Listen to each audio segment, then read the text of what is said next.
মধ্যে বউটি সুস্থ হয়ে গেল, কিন্তু অসুস্থ হয়ে পড়ল স্বামীটি। রিপোর্টে যা দেখতে পাচ্ছি আপনার স্বামী দুটো কিডনি ফেল। এ আর বেশি দিন বাঁচবে না। যতদিন বাঁচে ভালো মন্দ একটু খাবান, যত্ন নিন। আমি চললাম। তারপর ডাক্তারটি চলে গেলেন।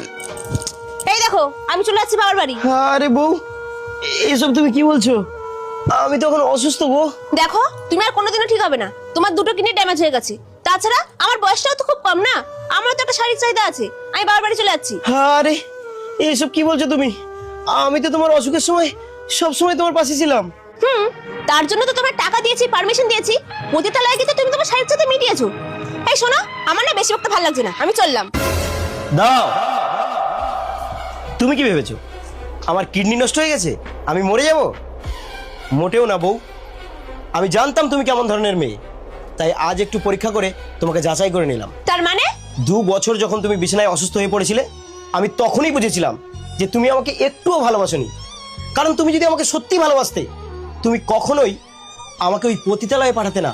বন্ধুরা, সময়ের মূল্য বোঝা যায় সময়ে, টাকার মূল্য বোঝা যায় অসুখে, আর বিপদে পড়লে বোঝা যায় আসল বন্ধুকে। তাই দুষ্টু গরুর থেকে শূন্য গোয়াল অনেক ভালো। ধন্যবাদ।